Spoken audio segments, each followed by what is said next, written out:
karena teman-teman di lapangan kadang punya informasi yang kadang lebih menarik dan tidak semuanya terkadang dipublis di artikel. Disunting bukan berarti tidak penting, tapi mungkin isunya terlalu panas, terlalu seksi. Ada penyelidikan yang dilakukan oleh Kejaksaan Agung terhadap dugaan korupsi penyaluran kredit oleh bank pemerintah atau bank milik negara, bank daerah kepada Sritek. Ini menjadi semakin menarik karena Sril itu adalah perusahaan publik ya. Iya. Jadi ketika utang dipakai untuk membeli aset di luar main bisnisnya Sritek, ini kan berarti kerugian bagi investor ya, pemegang saham. Bahwa aset itu kemudian digelapkan, dalam tanda kutip bahasanya seperti itu mungkin. Artinya apakah memang pemerintah kemudian mencoba menyelamatkan Toolsnya Danantara untuk masuk. Danantara untuk kemudian artinya Danantara mencoba masuk melalui PT apa tadi? PT Indonesia Tekstil Makmur yang merupakan anak dari PT Danaraksa Persero. Nah ini. Iya. Artinya modalnya ya dari Danantara ya. Harus ya seperti itu. Download aplikasi Kontan sekarang di App Store atau Play Store.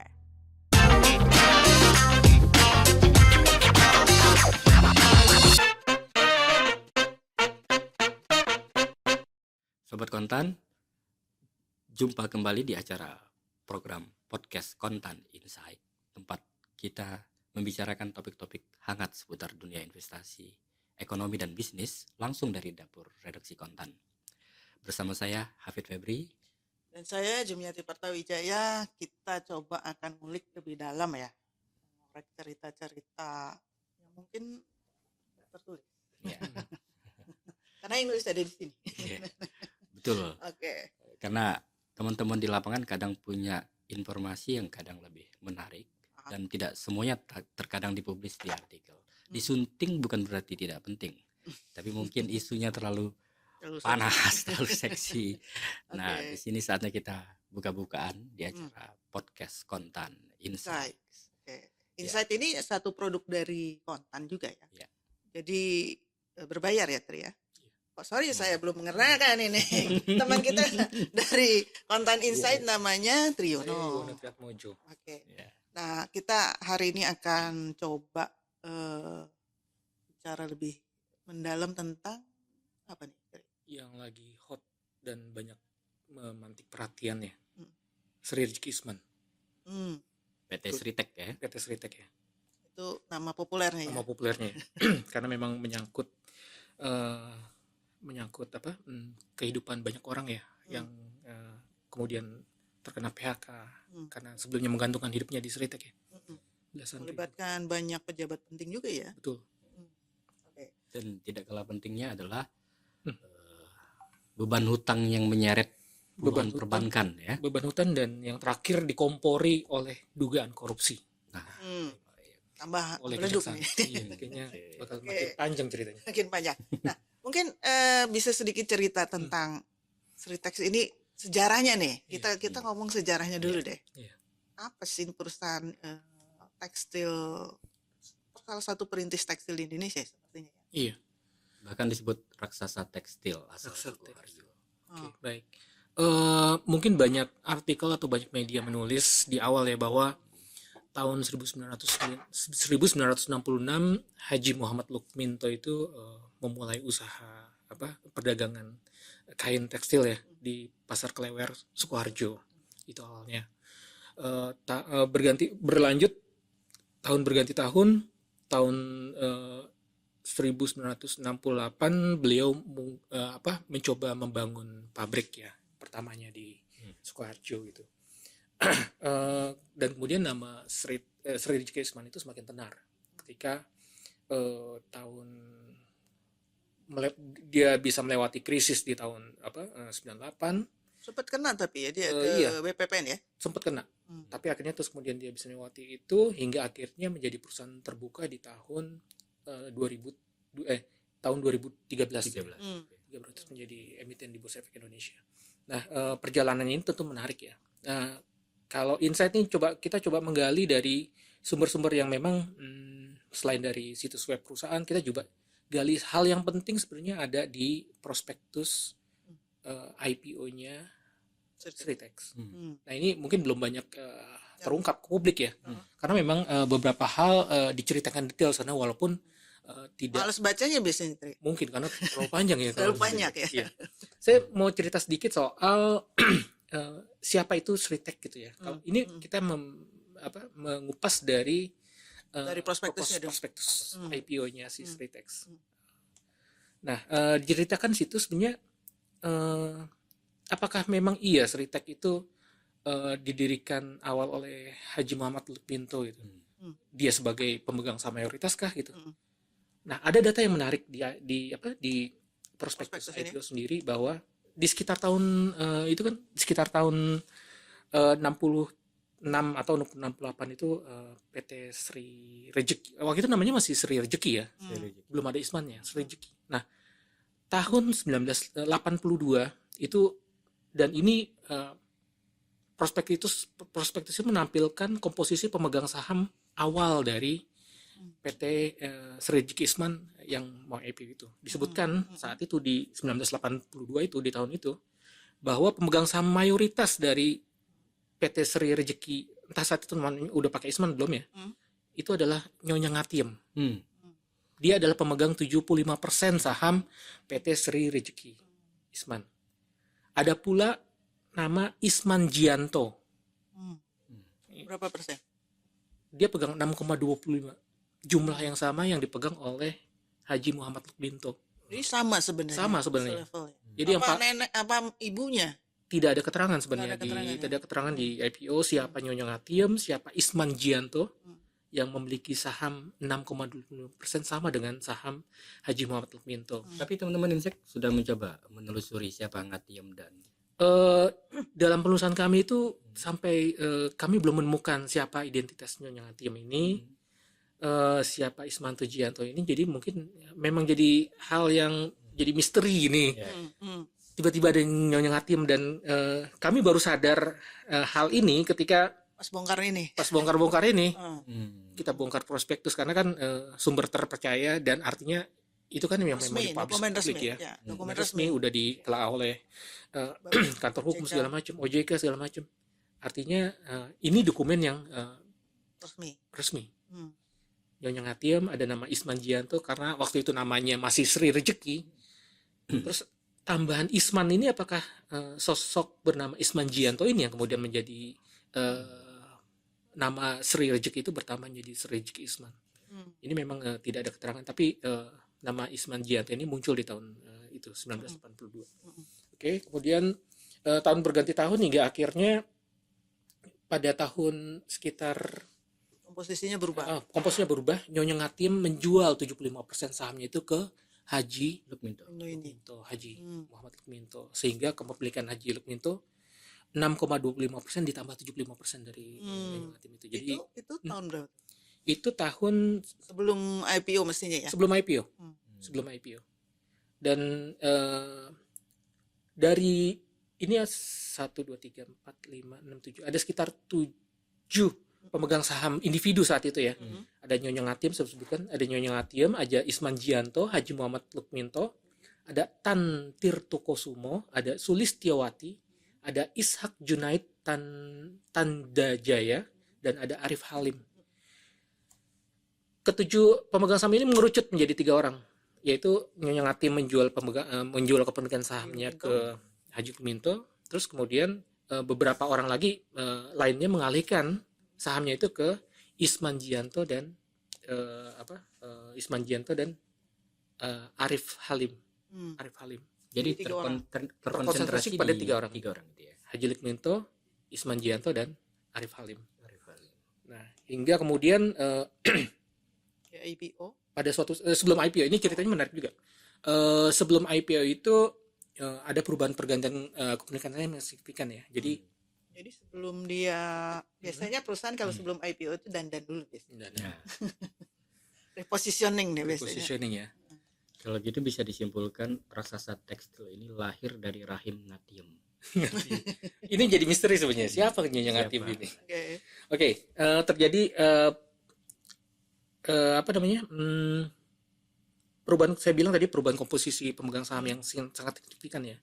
Karena pada akhirnya tadi terkonsentrasi pada 3 orang itu, Haji Muhammad Lukminto akhirnya pada satu saat dia itu memiliki kepemilikan mayoritas sampai di angka 90%, 90%-an gitu. Namun kemudian angka itu terdilusi karena Sritek saat itu harus mengkonversi utangnya kepada Estrada Trading Limited. Ini jangan-jangan pas kasus ini 90 krisis moneter, bukan? Sepertinya ya. Iya. Jadi Estrada Trading Limited ini kemudian mengkonversi piutangnya terhadap Sri Rizky Isman, dan dia memiliki mayoritas ya saat itu, jadi sekitar 90-an%. Estrada ini? Estrada itu 90%. Okay. Namun kemudian pada sekitar bulan Februari tahun 2013 ya, artinya pas IPO. Berapa bulan? Mereka kan IPO sekitar Juni 2013 ya, artinya sekitar 4 bulan ya. 4 bulan sebelum IPO itu muncul lagi nama Huddlestone Indonesia. Dahulu bernama Busana Indah Makmur. PT Huddlestone Indonesia. Dan dia menggenggam berapa persen? Saat itu mereka menerbitkan sambar ya. Posisi kepemilikan Huddlestone itu saat itu menjadi 65,13%. Sedangkan Estrada terdilusi menjadi 34 dan Haji Lukminto 0,12%. Oke, jadi Huddlestone ini dia mengeksekusi penerbitan saham barunya si Sri Rizky Isman sebelum IPO ya. Nah, itu kemudian dia punya 65% dan Estrada dia punya 34%. Tapi di dalam IPO juga sebutkan tuh sebelum IPO Estrada akan menjual seluruh kepemilikannya kepada pembeli strategis. Udah diungkapkan di IPO rencana itu. Jadi ketika nanti IPO si Estrada ini akan menjual kepemilikannya di Sritek. Jadi ini Lukminto ini kayak keluar masuk gitu ya? Nah, Haji Lukminto ini ya. Insight coba menelusuri data Huddlestone Indonesia lewat data AHU ya resmi. Dia terafiliasi nggak dengan Lukminto? Huddlestone tadi. Sayangnya data AHU sekarang itu dibatasi. Nggak, nama PT Huddlestone ini nggak bisa dicari gitu. Jadi kita nggak bisa mencari. Karena tahunnya atau gimana? Karena maksudnya dia udah beberapa tahun belakang. Saya juga nggak mengerti ya kenapa nama PT Huddlestone Indonesia sekarang nggak bisa dicari di data AHU ya. Cuma mungkin ada kendala teknis saja mungkin ya. Tapi memang saat ini belum bisa dicari sih. Cuma banyak literatur yang menulis bahwa Huddlestone ini diduga terafiliasi dengan Haji Lukminto. Oke. Yang satu tadi yang begitu IPO dia akan Estrada melepas kepemilikan kepada pembeli strategis, itu Lukminto ini maksud? Ini nggak disebutkan karena ketika IPO ya, ketika IPO itu pasca IPO komposisinya seperti ini. Huddlestone itu punya 56, jadi dia tetap mayoritas ya, seperti kepemilikan sebelum IPO. Estrada itu punya 13%, terdilusi. Haji Lukminto punya 0,05, sedangkan masyarakat itu punya 30,12%. Itu. Huddlestone yang mayoritas. Huddlestone kan tadi masih ada 13% nih. Nah, setelah dia melepas itu, dia nggak mengumumkan kepada siapa dia melepas ya. Cuma kepemilikan masyarakat yang tadinya 30% bertambah porsinya menjadi 43, tambah 13 kepemilikan Huddlestone yang melepas ke publik. Jadi seolah-olah publik yang pegang. Padahal 13% ya. Kalau kepada satu pihak harusnya berdasarkan aturan dia harus mempublikasikannya. Ini mungkin disebar ke beberapa pihak. Jadi tidak kelihatannya di bawah 55% semua kelihatannya, supaya nggak kelihatan di radar. Kelihatan di kepemilikan di atas 5% kan memang harus menyebutkan kepada bursa ya. Jadi ini seolah-olah dibeli sama masyarakat gitu ya. Kepemilikannya menjadi 43%. Huddlestone tetap di angka 56%, sedangkan Estrada sudah hilang dan Haji Lukminto masih menggenggam 0,05%. Itu perjalanan kepemilikan saham sih.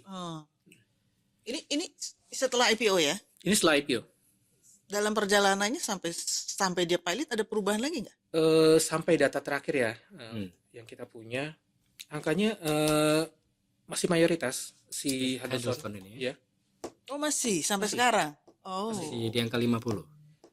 Ini laporan dari PT Adimitra Jasa Corpora ya. Jadi dia Biro Administrasi Efek yang mencatat sahamnya si Sritek. Laporan dia ke Bursa Efek hingga periode 31 Januari 2025 tercatat kalau si Huddleston ini punya 59,03%.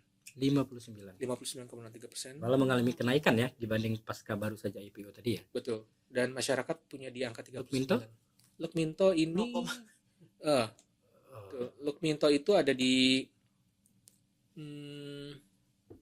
Lukminto karena maaf, sebelumnya saya harus cerita bahwa di tahun 2014, 1 tahun setelah Sril IPO, Haji Lukminto ini meninggal dunia ya. Oke. Nah, itu tahun 2014. Jadi kepemilikannya sahamnya itu tercatat atas 5 orang anaknya Haji Muhammad Lukminto.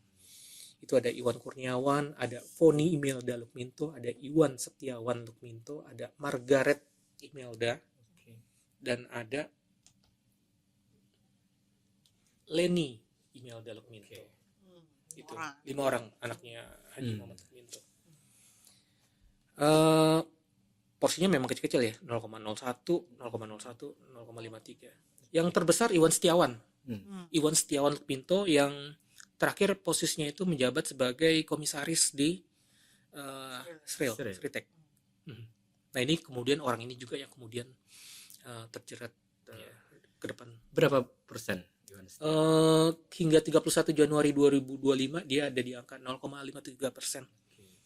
Berarti Mas Yono ada 2 hal yang masih belum terungkap tabir sejarah Sritek dari awal dokumen pendiriannya. Yang pertama Nyonya Ngatiem dan PT Huddleston ya. Huddleston ini ya. Apakah Nyonya Ngatiem dan Huddleston ini masih terafiliasi dengan keluarga Lukminto atau tidak? Terlepas dari itu, sekarang mungkin menarik juga kita mengulik lebih jauh tentang kondisi raksasa tekstil yang dia babak belur ya kan. Babak belur tapi bukan karena dihajar dari pihak lawan, cuman mengalami kerusakan organ dalam lah istilahnya. Artinya dalam tanda kutip publik melihat ada kemungkinan bahwa perusahaan tekstil yang sudah sangat besar yang dirintis oleh HM Lukminto ini mengalami salah kelola oleh generasi kedua ketika dia terjerat utang perbankan dalam jumlah yang besar, disebut-sebut di angka 24 sampai 26 triliun ya, melibatkan 28 bank dalam negeri dan luar negeri. Itu baru bank ya? Ya. Ada obligasi juga dia. Jadi jadi kalau angka 24 triliun yang mengalir ke Sritek ini, kalau kata Pak Prabowo itu bisa buat membiayai program makan bergizi gratis. Artinya angka yang sangat besar. Ini kerugian yang mesti ditanggung oleh perbankan. Mungkin Mas Yono bisa cerita ke kita ini. Seperti apa sih kondisi bisnis Sritek ini di saat dia masih jaya? Karena kabarnya dia juga punya jaringan pemasaran yang sangat luas di pasar domestik dan global. Bahkan dia punya pelanggan dari dunia militer, melayani pembuatan seragam militer di 35 negara. Ya kan? Selain seragam TNI tentunya kan. Itu ada dari Filipina, Amerika, NATO, Jerman, Inggris, Arab Saudi. Kenapa lalu dia di usianya yang ke-56 tahun berarti ya, dia mengalami kebangkrutan yang tragis sejak berdiri di tahun 88 ya tadi ya. Menarik Mas Hafid. Memang sekelas Sritek ya. Lagi-lagi kita bicara mengupas sejarah Sritek lewat dokumen ya. Di tahun menjelang IPO itu, kalau di laporan keuangannya itu mereka sebenarnya nggak banyak memiliki utang ke kreditur perbankan ya. Nggak banyak dalam arti jumlah perbankannya hanya sedikit krediturnya. Itu ada itu ada Bank Rakyat Indonesia, ada Lembaga Pembiayaan Ekspor Indonesia atau namanya Bank Eksim, dan ada belakangan muncul nama satu bank asing. Nah, cuma memang terkonsentrasi 2 pada besar ini, Bank Rakyat Indonesia dan LPI ya.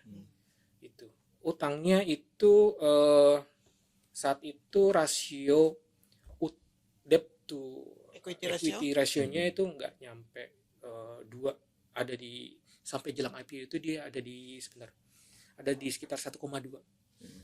Jadi memang masih sangat sehat ya, masih sehat ya itu perusahaannya. Dan saat itu mencatatkannya mereka dalam rupiah ya pas IPO. Aku lupa nih waktu Saat itu. itu Karena ini switching ya. iya, karena kita tahu belakangan Suritek kan menjadi pencatatan jadi dolar. Tapi saat IPO saat itu mereka mencatatkan itu laporan keuangannya dalam rupiah.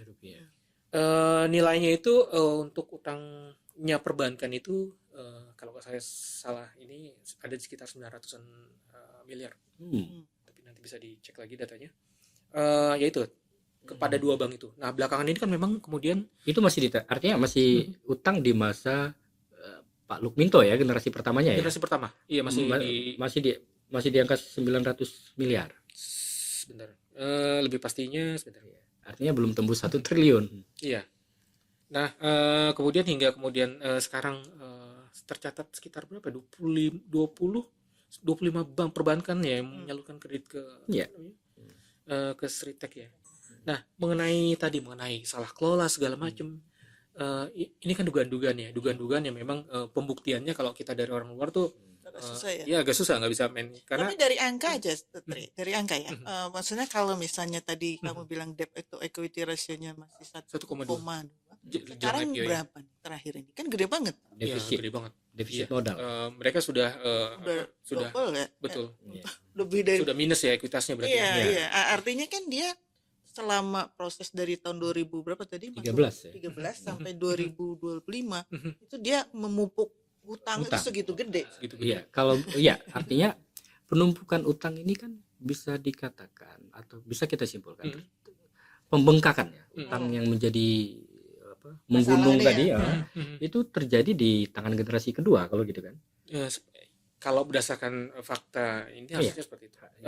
Karena memang kalau dari startnya sebenarnya cukup bagus ya, bahwa mereka itu kemudian memulai ekspansi internasionalnya kan ketika dipercaya menjadi membuat seragam untuk pasukan NATO dan Jerman saat itu. Itu pertama kali proyek yang internasional mereka kerjakan. Hingga kemudian tadi Mas Hafid bilang ada sekitar 30 atau 35 negara seragam tentara akhirnya mereka layani gitu ya. Nah, ini dari sedemikian ekspansi mereka yang cukup wah lah kalau kita bisa bilang ya, perusahaan tekstil Nusantara kita bisa melayani pesanan seragam tentara sampai banyak negara seperti itu gitu. Terus kemudian tapi sayangnya penyalahgunaannya ini yang tadi saya bilang bahwa semua laporan keuangan kan harusnya ada audit ya tahunan sebelumnya itu pasti ada. Dan itu nggak pernah disebutkan juga di catatan di yang diberikan. Iya, catatan dari auditor. Nggak ada catatannya. Untuk itu kan nggak pernah ada catatan. Nah, hingga artinya kemudian sekian tahun mereka membuat laporan keuangan itu tanpa ada catatan dari auditor. Untuk yang terakhir. Iya, untuk yang hal-hal yang sifatnya tendensius negatif gitu ya, bicara masalah ini adalah ini nggak bisa dijelaskan atau segala macam. Nah, cuma memang fakta yang bergulir terakhir kan bahwa ini kita bicara ke depan ya, bicara saat ini bahwa ada penyelidikan yang dilakukan oleh Kejaksaan Agung terhadap dugaan korupsi penyaluran kredit oleh bank pemerintah atau bank milik negara, bank daerah kepada Sritek. Nah, dari sini sebenarnya titik poin mengungkap bahwa memang benarkah ada terjadi penyalahgunaan kredit, utang segala macam, karena memang kalau di penyelidikan Kejaksaan Agung mereka menyatakan bahwa ada penyalahgunaan tersebut gitu. Yang dijerat dan sudah ditetapkan tersangka kan Iwan Setiawan Lukminto. Dia mantan direktur utama mantan direktur utama. Jabatan terakhir dia di Sritek adalah komisaris ya. Artinya Iwan Setiawan Lukminto ini merupakan generasi kedua pertama ya yang mengambil alih pucuk kepemimpinan di Sritek setelah Lukminto meninggal. Berarti bisa kita simpulkan ketika Kejaksaan Agung membidik Iwan Setiawan Lukminto dan di situ ditemukan adanya penyalahgunaan kredit, kemungkinan besar ya kredit deras mengucur itu di masa dia. Iwan Setiawan ini. harusnya demikian ya, ketika penetapan tersangka itu mengacu pada beliau. Nah, menariknya konon katanya banyak juga aset harta keluarga Lukminto sekarang yang terungkap itu tidak berkaitan dengan industri tekstil. Nah iya, Ya. ini juga menarik ya, karena beberapa fakta bahwa dia punya hotel segala macam, terus banyak aset-aset berharga lainnya yang di luar main bisnis utama mereka ya. Karena bahkan dia disebut-sebut punya pabrik kertas, perhotelan di Solo, Jogja, Bali, lalu punya Gor Seritek, punya museum pribadi, dan punya perusahaan perdagangan berbasis di Singapura. Nah, sebenarnya ini menarik ya. Kalau memang ini kan karena ini menjadi semakin menarik karena Sril itu adalah perusahaan publik ya. Iya. Jadi ketika utang dipakai untuk membeli aset di luar main bisnisnya Sritek, ini kan berarti kerugian bagi investor ya, pemegang saham ya. Bahwa aset itu kemudian digelapkan, dalam tanda kutip bahasanya seperti itu mungkin.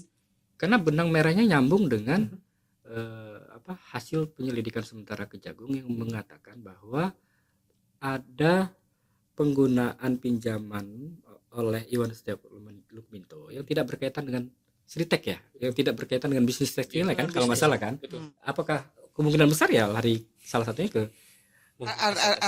artinya dari Sril ini jadi kayak pintu gerbang untuk masukin duit dari bank, nah, tapi dari belakang dia keluarin gitu ya, untuk aset untuk dia beli. Iya. Dan dia masalah kepemilikannya juga secara resmi kan cuman berapa persen tadi kan? 0, Iya. Iya. Iya. Tapi kalau memang ada Huddleston soundnya itu ini adalah yang nggak ketahuan ya. afiliasi dari keluarga Jin Pastinya Lukminto, kena juga. tapi memang mereka lakukan dari. Karena memang kalau di data saya itu disebutkan bahwa beneficial owner terakhir dari Sritek adalah Iwan Setiawan Lukminto. Oh, Itu artinya Huddleston itu mestinya terafiliasi. afiliasi ya berarti ya. Oke. Menarik lagi, sebenarnya kasus yang sekarang sedang bergulir di Kejaksaan Agung ini kan hanya secuil dari total outstanding kredit yang mengalir ke Sritek kan. Angkanya itu kalau nggak salah Lari kemana lagi? 692 miliar baru melibatkan 3 bank daerah, DKI, BJB dan Jateng kalau nggak salah. Dengan 2 petinggi bank tersebut yang sudah ditetapkan tersangka selain Iwan Setiawan Lukminto. Ada 4 bank sebenarnya. Mereka menyebut bank 4. Satu lagi sebut afiliasi gitu.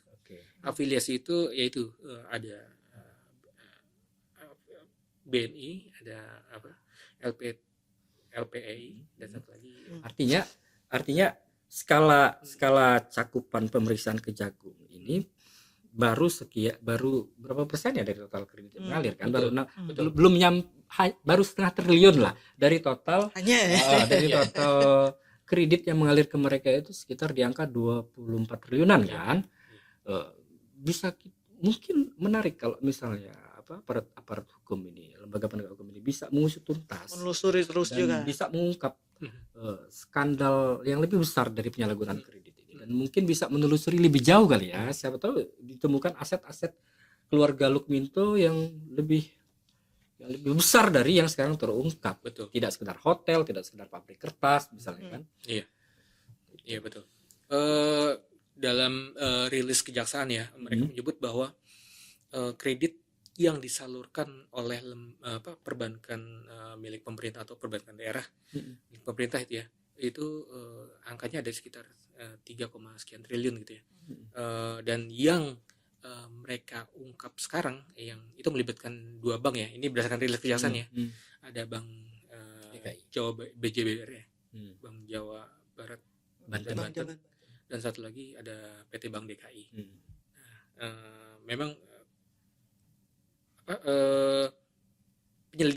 penyidikan ini masih terus berlanjut dan tidak tertutup kemungkinan juga akan muncul tersangka baru. Tersangka ada 3, satu Iwan Setiawan Lukminto, dan yang 2 lainnya adalah masing-masing dari pihak Bank Jawa Barat Banten dan satu lagi Bank DKI. Mau nanya nih, ini mereka kan dalam proses kepailitan ya, dan udah ingkrah ya statusnya ya. Setahu gue kalau misalnya mereka udah pilot itu kan dipegang kurator aset-asetnya ya. Betul. Nah ini gimana nih? Ada kasus hukum juga pidana. Nah, oke, ini menarik nih. Ini menarik karena memang nanti sepertinya ya akan terjadi kayak Kontan pernah menulis kasus hukum diungkap akan terjadi perebutan aset gitu. Nah, karena Kejaksaan Agung sendiri sudah menyatakan akan membuka peluang untuk menyita seluruh aset Sritek yang sekarang tentunya sudah di tangan kurator kan? Ya. Demi kepentingan proses pengungkapan kasus penyalahgunaan kredit ini. Nah itu memungkinkan nggak misalnya aset-aset yang sudah di tangan kurator kemudian diambil alih? Sebenarnya kan status hukum aset-aset Sritek itu kan sekarang ada di bawah pengendalian tim kurator ya. Beberapa waktu lalu atau sekitar awal Maret 2025 tim kurator sempat memenuhi undangan presiden, sempat memenuhi undangan Menko Perekonomian. Mereka bicara apa? Mereka bicara soal bagaimana tanggung jawab tim kurator terhadap nasib para karyawan, pesangon yang harus dibayar. Tim kurator nggak pernah ya pergi ke presiden biasanya ya? Iya. Nah, ini baru ini. Ya. Mereka diundang bicara masalah. Karena masalah ya? banyak. Mereka diundang. Karena tanggal 3 Maret 2025 bagaimana menyelesaikan urusan-urusan pesangon karyawan. Karena sejak awal memang Pak Prabowo, Pak Presiden ini memang concern banget dengan persoalan Sritek. Iya. Menko Perekonomian dan apa saat itu yang dibicarakan salah satunya kalau di Menko ya, bagaimana kemudian aset-aset bundle pilotnya Sritek ini dibayar untuk ini masih bisa dimaksimalkan nggak penggunaannya gitu, dalam arti kalau masih ini kan kita bicara masalah penjualan aset sedemikian besar gitu ya, lama butuh proses lama dan mencari pembeli dengan harga yang terbaik juga kan nggak mudah ya, nggak mudah. Kalau itu bisa disewakan atau bisa maksimalkan ininya itu. Nah, salah satunya itu yang menarik adalah bahwa tim kurator ini mencatat dalam perjalanannya hingga bulan April mereka mencatat banyak surat masuk ke penawaran.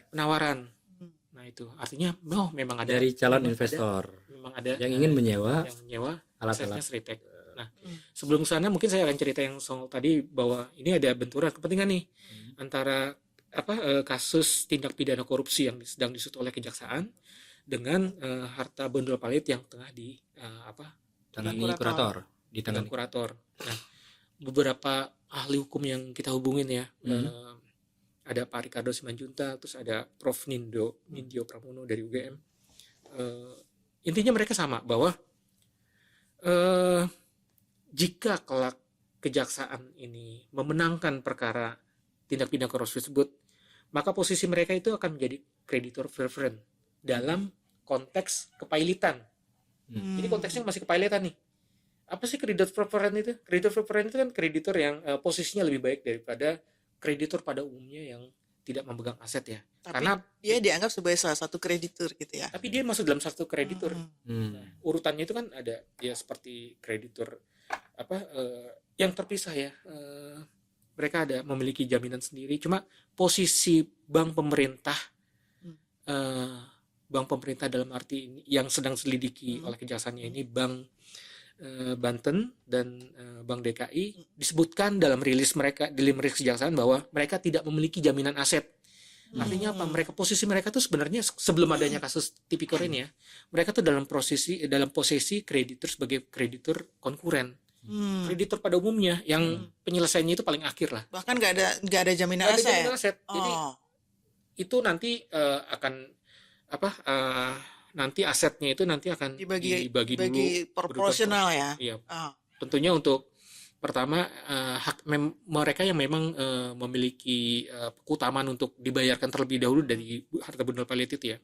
Seperti misalnya pesangon, pajak, yang hal-hal seperti itu akan lebih diutamakan. Kemudian setelah itu selesai akan masuk kreditur preferent itu yang memegang barang jaminan tersebut. Nah, yang terakhir ini yang preferent ini yang konkuren ini. Nah, posisi dua bank pemerintah itu berdasarkan masuknya sebenarnya di sini. Nah, naik dengan adanya kasus Tipikor ini posisi mereka kan nanti akan jadi preferent. Jadi lebih utama dari jadi dengan kata lain Kejaksaan Agung akan menjadi pengendali aset Sritek. Disebut pengendali sebenarnya juga enggak. Posisi mereka tetap aja harusnya sebagai kreditur gitu. Jadi dia nunggu. Dan mestinya nunggu. Jadi dia nggak bisa narik aset dari tangan kurator itu, dia mestinya nggak bisa narik gitu. Kalau menurut penjelasannya. Iya, seharusnya gitu. Jadi kan ini kan ada banyak aset yang dipegang. Semuanya sekarang ada di tangan kurator kan. Nah, ini kan dia mau ngambil beberapa yang kelihatannya ini nih asetnya yang dibeli dari uangnya ini gitu kan. Nah, itu kalau menurut keterangannya dari trading nggak bisa. Aset-aset yang masih bisa dimaksimalkan, dalam arti ini disewakan atau di apa. Kita mencatat tuh ada 6 aset. Oke. Apa aja itu? Ini perkembangan terbaru ya? Iya, ini berdasarkan data tim kurator yang kita peroleh. Jadi 6 aset ini sedang dicarikan investor barunya. Sepertinya ya, karena ini memiliki sepertinya memang sudah dinilai juga oleh tim kurator ya, mengenai nilai sewanya per tahun, karena itu disebutkan di data mereka itu. Misalnya aku sebut yang paling besar nih ya, tanah bangunan serta mesin dan peralatan Sri Rezeki Ismandam Palilit di Desa Jetis, Kecamatan Sukoharjo, Kabupaten Sukoharjo, Provinsi Jawa Tengah. Itu katakanlah pabrik lah ya. Pabrik Sritek pertama, mereka nyebutnya seperti itu. Itu ada di tanah seluas 353.000 meter persegi. Total luas bangunannya ada 234 meter persegi, dan ada peralatan mesin 1 lot. Itu nilai sewanya per tahun mereka sebutin ada di angka 139,75 miliar rupiah sewa per tahun. Nah, itu satu. Mungkin nanti datanya bisa ditampilkan juga. Ini ada 6. Ini yang ditawarkan. Terus nah, aku mau bicara soal tadi kan ada beberapa pihak yang tertarik tuh ya. Iya. Nah, itu disebut sudah ada 3 calon investor yang berminat. Ada, iya betul. Salah satunya itu adalah PT sebentar. Semuanya dari pihak swasta ya, sudah menyampaikan LOI. Iya, ada letter of intent. Iya, ada LOI yang mereka sampaikan. Tapi memang belum ada yang deal satupun ya dari 3 tawaran. Sampai terakhir kita menulis belum diumumkan ya oleh kurator. Nah, ini yang menarik ini karena sebentar. Kita coba. Atau dapat informasi menarik nggak? Kira-kira ada calon investor siapa gitu yang ada tertarik untuk membeli aset Sritek ini di luar yang sudah disebut-sebut oleh tim kurator ya? Iya. Yang tidak dipublish ke media. Mungkin teman-teman Insight Kontan mendengar informasi-informasi tersebut. Ada penawaran yang masuk dari sebuah PT namanya PT Indonesia Tekstil Makmur. PT Indonesia Tekstil Makmur. Kita singkat aja ITM ya. Nah, ini beberapa kali memasukkan surat penawaran. Mereka ingin menyewa asetnya Sritek ya. Nah, coba kita telusuri siapa sih PT Indonesia Tekstil Makmur ini. Dari penelusuran Insight itu ada 2 pemegang saham PT ITM ini. Pertama itu Dana Reksa Persero 95 dengan kepemilikan 98%, dan Dana Reksa Kapital dengan kepemilikan 2%. Ini menjadi menarik. Karena sekarang kan Dana Reksa itu mereka tergabung dalam badan BPI Danantara ya, Danantara. Nah, artinya apakah memang pemerintah kemudian mencoba menyelamatkan Toolsnya Danantara untuk masuk. Danantara untuk kemudian artinya Danantara mencoba masuk melalui PT apa tadi? PT Indonesia Tekstil Makmur yang merupakan anak dari PT Dana Reksa Persero. Nah, ini. Iya. Artinya modalnya ya dari Danantara ya. Harus ya seperti itu.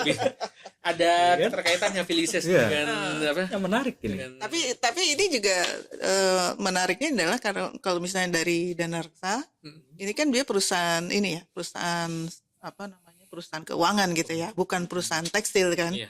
Artinya kan kalau perusahaan untuk tekstil kan berarti dia butuh pemain tekstil yang beneran gitu. Kalau dia nyewa buat apa segitu gede? Iya. Ya, kalau misalnya deal mungkin aja nanti Dana Reksa menggandeng siapa sebagai operator pabrik tersebut yang berpengalaman di industri tekstil. Kayaknya balik lagi. Tapi menariknya di sini bahwa terungkap ada tawaran masuk oleh Dana Reksa oleh Danantara melalui Dana Reksa lewat anak usahanya Dana Reksa tadi ya. Iya. Betul. Karena dari kurator sendiri sebelumnya selalu membantah bahwa belum ada penawaran masuk dari BUMN. Ya kan? iya, Nah, iya. Dia mungkin mengatakan ya. penawaran Seolah-olah masuk swasta semua yang datang gitu. Selalu seperti itu yang diulang-ulang oleh pihak kontraktor. Makanya kita baru dengar kabar bahwa ternyata Danantara juga Dana mencoba reksa lah untuk minimal ya. memasukkan penawaran juga. Ini mungkin Danantara kemana-mana nih kayaknya. Nah, mungkin inilah jejak yang bisa Oke. terekam ya, bahwa ada penawaran dari PT tadi Indonesia Tekstil Makmur tersebut ya. Kita udah coba nih mengkonfirmasi ke beberapa sumber. Sorry, ini untuk sewa yang tadi 100 berapa miliar itu? Enggak, dia cuma menyebutkan berniat menyewa gitu. Nyewa kan? Iya, menyewa. Tapi nggak tahu yang mana. Sebentar, menyewanya yang mana itu? Setidaknya 6 aset tadi kan. Iya, Salah satu dari 6. aset itu. Oh. Salah satu dari aset itu. Kebanyakan sih pabrik-pabrik. Karena ada berapa pabrik di Sritek gitu.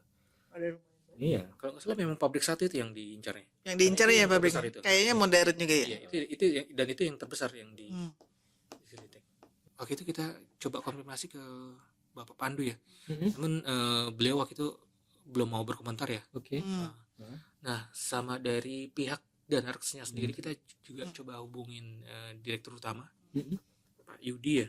Cuma memang sampai kita bicara nih Sampai saat ini lah ya. sampai saat ini beliau belum memberikan keterangan. Menariknya tadi Mas Yono mengatakan apa tadi PT anak usahanya dan Reksa tadi? Ada PT Indonesia Tekstil Makmur. Indonesia Tekstil Namanya Makmur. unik ya, tekstil gitu. Artinya mereka apakah memang udah siap dengan ingin menjalankan Iya. bisnis tekstil Ini disebut anak usahanya dan Reksa ya. Danarksa karena Dan- saya punya 98% sih. 90% saham di Indonesia Tekstil Makmur ini, dan Indonesia Tekstil Makmur ini sudah 3 kali mengajukan permohonan penawaran.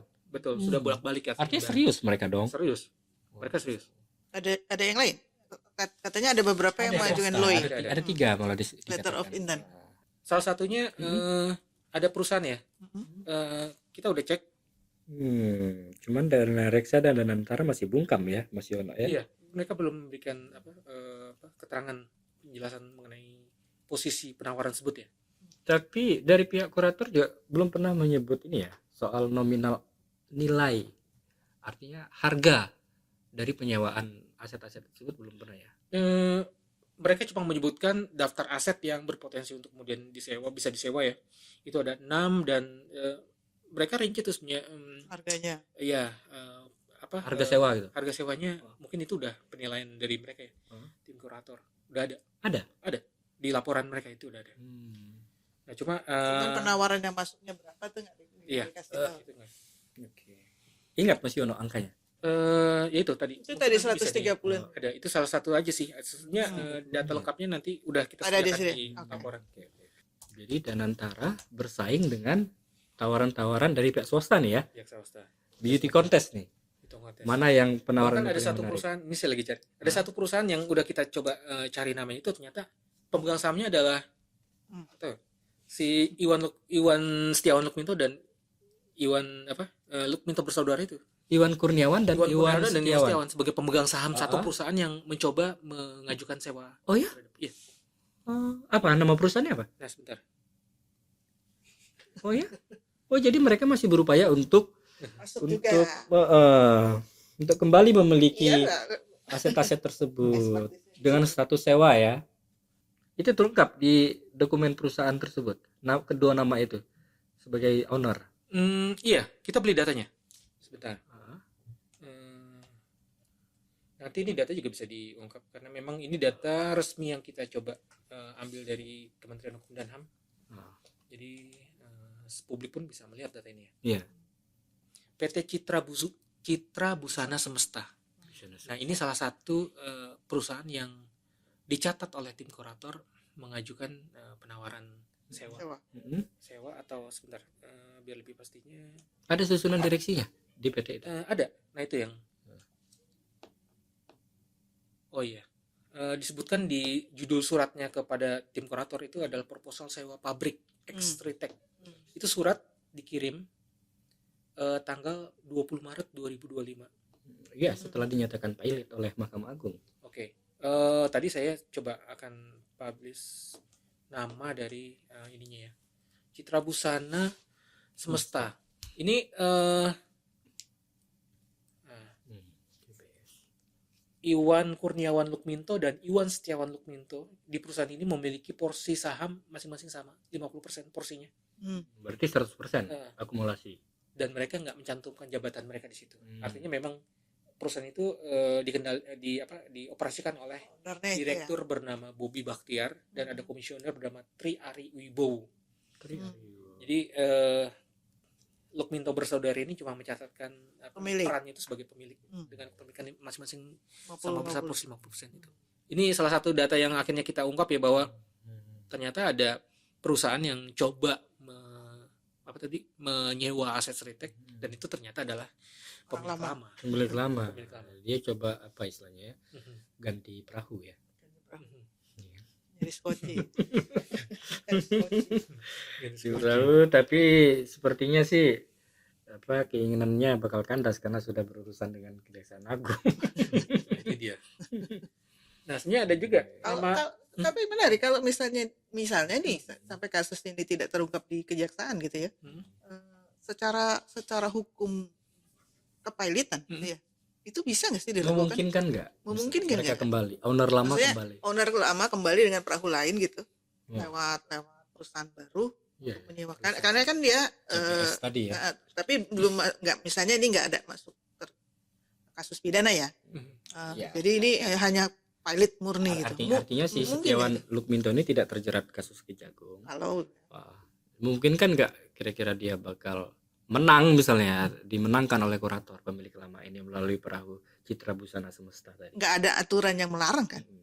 Sepertinya nggak ada ya. Karena dan juga kepentingan kurator ini kan hanya bisa mendapatkan uang sebanyak-banyaknya untuk pengembalian aset bagi pembayaran krediturnya ya. Artinya bisa aja sih sebenarnya ya, secara hukum nggak ada halangan sebenarnya. Tapi ini kalau kasusnya pidana ya, ini nggak tahu lagi komplikasinya gimana nih. Perlu ditanyakan ke ahli hukum yang lebih. Apakah mereka bisa kemudian masuk di sini? Ya. Ini sampai sekarang belum ini ya, belum diputuskan oleh kurator ya. Siapa pemenangnya lah. Sebenarnya tim kurator tuh udah punya timeline sendiri ya untuk kapan itu target mereka mengumumkan. Kalau berdasarkan informasi yang mereka sebutkan kepada kami di Mei kemarin, itu sebenarnya kan mereka ada target nih timeline kayak pra pemberesan ya. Di periode itu tim kurator mengajukan permohonan penunjukan kantor jasa penilai publik KJPP dan melakukan penilaian harta pilot untuk pemberesan lelang. Nah, ini proses ini kayaknya udah dilalui dengan tadi ada penilaian terhadap sewa aset, sejumlah asetnya si Sritek yang dalam model pilot. Terus untuk harta pilot, stok dan kendaraan dalam proses penandaan untuk dinilai oleh KJPP. Terus ada tanah dan bangunan dalam proses identifikasi lokasi dan legalitas, serta mesin-mesin dalam proses penandaan kepemilikan. Ini juga udah dilakukan. Nah, yang kalau dari target pemberesannya ada periode Maret sampai April. Maret sampai April berarti ini udah penunjukan KJPP dan penjualan lelang itu tadi sudah. Dan April Mei akhir bulan lalu laporan KJPP terhadap harga jual stok kendaraan.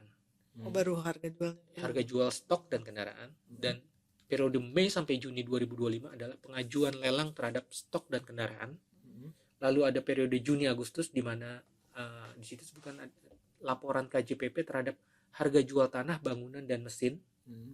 Nah, ini berlanjut pada Agustus Oktober 2025 di mana di situ diajukan lelang terhadap tanah, bangunan dan mesin ke KPKNL. Artinya masih dalam timeline-nya dia ya? Timeline-nya, iya. Karena kan sewa setahun, bisanya mereka punya target sampai Agustus atau Oktober mereka akan. Tapi ini juga bisa mungkin dilihat dari nilai strategisnya juga ya. Kalau misalnya memang dijual lebih mahal, disewa bisanya bisa, aku nggak tahu ya. Mereka nggak tim kurator sebenarnya nggak banyak bicara soal ini. Jadi kalau misalnya disewa juga nggak mungkin sebulan 2 bulan kan? Betul, makanya itu. Mungkin kalau misalnya disewa terus punya manfaat lebih, misalnya mempekerjakan lagi pegawainya yang itu mungkin ada pertemuan-pertemuan ini, tapi tim kurator nggak pernah menyebutkan itu. Cuma memang dalam rapat dengan Kementerian koordinator ekonomi memang disebutkan bahwa harus diminta untuk memaksimalkan ya nilai manfaat dari aset-asetnya Sritek ini. Termasuk merekrut kembali ex karyawan Sritek itu kali ya. Mungkin ya seperti itu. Terus artinya kalau dilihat dari timeline tadi, kesimpulannya kurator akan mengumumkan nama pemenang lelang aset Sritek ini bulan ini ya? Oktober. Untuk ini untuk yang baru mulai. Yang kalau yang sewa saya nggak prosesnya kita nggak dapat update-nya ya. Cuma mereka bilang bahwa sampai April itu ada surat-surat yang masuk. Nah, surat-surat masuknya itu yang tadi sebutkan tadi bahwa ada dari berbagai pihak yang kemudian berminat. Tapi dari April ke sininya kita nggak tahu progresnya seperti apa. Tim kurator juga ya seperti tadi kita bilang nggak banyak ini juga, cuma karena kayaknya tadi dia nggak nyebutin ya dari proses timeline tadi, dia nggak nyebutin untuk proses penyewaan. Karena dia tuh tadi tuh langsung ya kan nggak masuk kan. Dia tuh cuma Oktober untuk penjualan dan lelang penjualan. Yang jadi problem ini kan kalau tadi makanya gue bilang kalau disewain nggak mungkin kan sebulan 2 bulan. Kan?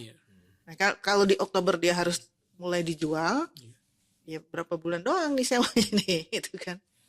Karena sejauh ini yang mencuat sebenarnya bukan opsi penjualan sih, opsi penyewaan ya, penyewaan aset Sritek. Tapi mau berapa lama masalahnya? Tujuannya kurator berharap dari penyewaan ini satu tidak terjadi penurunan nilai aset, yang kedua dari mesin-mesin yang kembali berproduksi ini diharapkan menghasilkan keuntungan yang bisa dipakai buat membayar utang. Jadi nanti dijual dengan posisi bahwa dia beroperasi gitu ya. Ini ada satu lagi yang menarik nih dari calon pihak yang tertarik ya. Ini siapa? Data tim kurator menyebut namanya itu PT namanya itu adalah Glit Holdings Pte Ltd ya. Mereka Singapura. Ltd. Ya, jadi mereka mengirimkan dari Singapura. Jadi mereka mengirimkan surat tertanggal 10 Maret 2025. Judulnya itu berisi surat minat atas aset Sri Rizky Isman. Mereka menyebutkan khusus nih unit garment 10. Unit garment 10 itu merujuk ke salah satu fasilitas. Salah satu aset pabrik ya. Oke. Nah, siapa sih si Glit ini ya? Si Glit ini, Glit Holding ini dia tuh kita telusuri ya. Dia tuh dikendalikan oleh seseorang wanita spesial ya, yang di Asia. Wanita spesial. Estina Angsun Hong. Estina Angsuan Hong. Jadi ini adalah dia pendiri pebisnis. Iya, pebisnis. Dia adalah pendiri Gimli Group Pte Ltd. Kita menyebutnya GLG Ptd. Jadi si siapa tadi Glit Holding itu adalah anak usahanya si GLG ini. Nah, siapa sih Angsuan Hong ini? Dia tuh Forbes pernah memasukkan namanya itu menjadi salah satu dari 25 pebisnis wanita paling bersinar di Asia tahun 2018. Artinya memang rekam jejak ini calon yang dibilang berminat terhadap bisnis itu nggak main-main ya. Dan memang si Estina Angsuan ini memang punya spesialisasi di bidang tekstil dan fashion. Itu. Dan kemudian yaitu bisnisnya udah merambah ke Malaysia. Disebutkan ya kalau di beberapa tulisan ada Malaysia, Indonesia, Kamboja, Thailand, Brunei, Pulau Fiji sampai ke Amerika Serikat. Yang menarik adalah nama Indonesia disebut ini. Berarti pernah ada. Betul. Insight coba nih bergerak di bidang trading tekstil dia bidangnya tekstil dan fashion ya. Nah, kita coba telusuri nih di Indonesia nih. Ternyata nih Glit Holding itu memang pernah memiliki perusahaan di Indonesia. Namanya PT Gimli Indonesia. Nah, ini mulai menarik di sini. Ini perusahaan mulai berdiri, ada nih ternyata mereka pernah punya Gimli Indonesia. Di mana sih lokasinya? Berarti udah enggak ada dong. Nah, kalau pernah berarti udah enggak ada ya. Lokasinya di mana coba? Di Solo. Bukan. Riau. Oh, Batam. Oke. Oke. Kontan Kinset coba nyelidikin ya. PT Gimli Indonesia ini menarik soalnya karena pernah dimiliki oleh yang itu Angsuan tadi ya, yang sekarang mencoba menawar membeli beli aset. itu. Dia beli. Bukan sewa ya. Nah, PT Gimli Indonesia ini lokasinya di Batam ya, di Riau. Kita coba beli data terakhir nih, karena sekarang kan udah nggak. Kita coba beli data, ternyata sekarang, iya. Kita coba lihat kepemilikan sahamnya siapa sih? Ini mewujudkan namanya, cukup menarik, karena disebutkan 99% saham PT Gimli Indonesia itu sekarang dimiliki oleh PT Istana Mataram Indonesia. Istana Mataram Indonesia. Jadi satu lagi kerajaan 99% ya. 1%-nya itu dimiliki oleh Kanjeng Pangeran Edi Supriyono Wirabumi. Namanya Kanjeng Pangeran ya, 1%. Oke, kita coba telusuri dong siapa sih Istana Mataram nih. Nah, Istana Mataram kita telusuri.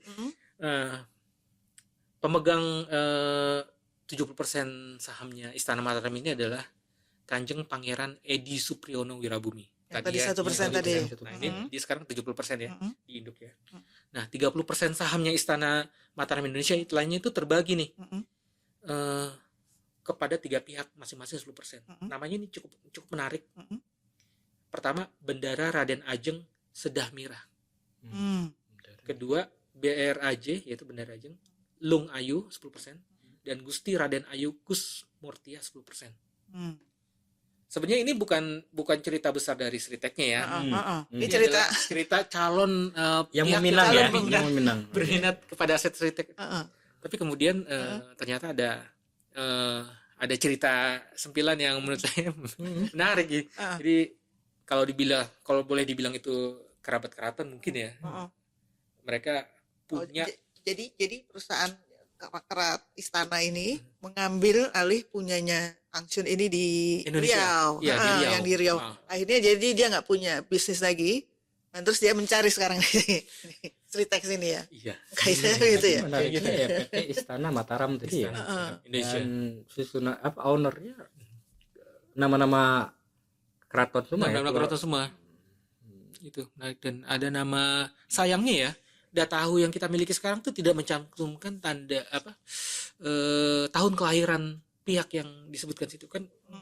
Kalau dulu ya, itu ada tuh misalnya nama, jabatan, tanggal lahir. Jadi kita bisa tahu ini siapa gitu. Atau kita bisa menerka-nerka. Karena namanya tadi ada mirip-mirip dengan cucunya Jokowi ya. Siapa tadi? Bendara Raden Ajeng Sedah Mirah. Sedah Mirah ya. Itu kan putrinya Gibran ya. Bobby. Oh Bobby ya. Oh Bobby. Tapi emang mungkin nama ya Bisa sama. sayangnya memang kita Tapi belum. putrinya Bobby ini memang ada embel-embel apa tadi? Bendara Raden Ajeng. Memang ada embel-embel bendera Raden Ajeng Nah enggak? itu Atau hanya Sedah Mirah? itu kita nggak bisa membuktikan. Cuma memang ada nama unik yang menurut kita unik ya. Unik dan menarik perhatian aja sih. Karena sempat juga kita dengar bahwa ada upaya dalam tanda kutip, atau ini juga mungkin masih harus ditelusuri, Penyelamatan. Pak Jokowi ingin masuk gitu kan. Nah, apakah benang merahnya apakah ini? Nah, ini yang mungkin harus ditelisik lebih jauh nih dengan kawan-kawan insight nih. Tekstil di kepulauan ya. Sempat dengar kan kalau ada upaya keluarga Jokowi untuk masuk ke Sritek. Iya. Jadi kita melihat ini ada 3 poros kekuatan yang mencoba untuk katakanlah dalam tanda kutip mengambil alih aset Sritek ini. Dari pihak BUMN diwakili Danantara, dari pihak owner lama Iwan Setiawan dan ada Iwan juga dari Kurniawan asing. Lukminto ini. Lalu ada dari keluarga yang mengatasnamakan keraton ini kan. Iya. Nah, Betul. Rekanannya. jadi kurator yang bingung kan. Rekanannya. Akan ngasih ke siapa? Kan ngasih ke siapa. Oke, bendara. Tapi sebenarnya Raden kalau Ajeng. ngomongin bisnisnya, itu sebenarnya memang masih ini enggak sih? Masih bukan bisnis ya, tapi maksudnya fasilitas, pabrik-pabrik yang aset-aset yang ditawarkan ini itu memang masih istilahnya bagus apa gimana? Atau misalnya udah proses dengan harga segini itu ya nggak akan ada yang. Tapi kalau lihat yang tertarik kelihatannya harganya bagus ya. Iya, kalau lihat dari pihak yang tertarik kan ada Dana Reksa ya. Kita yakin juga perusahaan keuangan sekelas Dana Reksa nggak asal main Masuk. comot aja, masuk aja. Iya. Itu ada perhitungan matang dan ada nama tadi pebisnis wanita di Asia tadi asal Singapura yang kemudian mereka juga nawar gitu. Sejarahnya mereka juga punya perusahaan tekstil di Indonesia. Tapi akhirnya dijual ke itu. Tapi yang memasukkan proposal penawaran ke kurator itu bukan perusahaan Singapura tadi ya. Jadi sudah ganti kepemilikan oleh PT Istana Makmur. Enggak, perusahaan Singapura tadi. Perusahaan Singapura. Oh, jadi saat memasukkan masih dimiliki oleh perusahaan Singapura tadi saat memasukkan proposal. Yang memasukkan itu perusahaan yang Singapura itu ya. Perusahaan Singapura. Itu atas nama mereka LTD tadi. LTD tadi Glit Holdings PT LTD. Nah, yang aku sebut PT Istana Makmur Glit Indonesia tadi itu udah nggak dimiliki mereka sejak tahun 2019, sekitar 2018 atau 2019 gitu. Jadi jejaknya aja. Jejaknya perusahaannya. Jadi mungkin rekanan atau ya bahwa mereka pernah punya perusahaan tekstil di Indonesia. Namanya PT Glit Indonesia. Cuma atau jangan-jangan Glit tadi yang dimiliki oleh pebisnis Singapura tadi itu juga masih terafiliasi dengan bisnis keluarga Lukminto. Karena keluarga Lukminto itu juga punya perusahaan perdagangan investasi dan perdagangan grosir di Singapura, PT Golden Legacy Ltd namanya. Nah, itu udah agak susah. Berdasarkan penelusuran kami sih memang belum sampai sana. Bisa menemukan dan dia juga punya Golden Mountain Textile Ltd di sini. Golden Mountain, betul. Artinya dia punya perusahaan investasi dan perdagangan grosir keluarga Lukminto ini di Singapura, berbasis di Singapura. Nah, apakah terafiliasi dengan siapa tadi namanya? Aun? Ya, artinya ya seperti itu sih. Jadi polemik Sritek ini kelihatannya masih panjang ya. Masih panjang, kita masih akan bicara nanti. Iya, ada dua sisi yang menarik. Satu sisi proses hukum yang masih bergulir, yang sekarang tengah ditangani oleh pihak Kejaksaan Agung untuk mengungkap skandal fraud kreditnya ya, penyalahgunaan peruntukan kredit baik dari pihak Sritek maupun dari pihak perbankan ya.